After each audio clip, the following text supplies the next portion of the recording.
So WMNet is a US-wide led initiative that has been started and spearheaded by Steve Treon and Jorge Castillo from the Dana-Farber Cancer Institute, with the goal of bringing together leading US sites to collaborate and advance the field of clinical trials in Waldenström macroglobulinemia. So I have two colleagues from across the street at Dana-Farber and Mass General Hospital.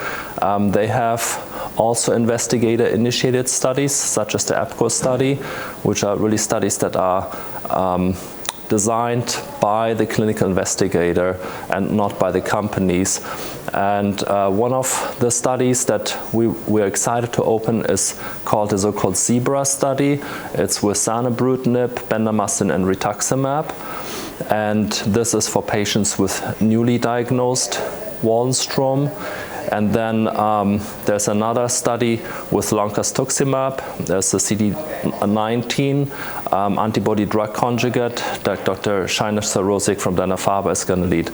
And I forgot to mention, of course, another study that we will be opening up hopefully soon in collaboration with Sloan Kettering, with Dr. Palomba, which is an upfront study of Pirtobrutinib plus venetoclax and Rituximab.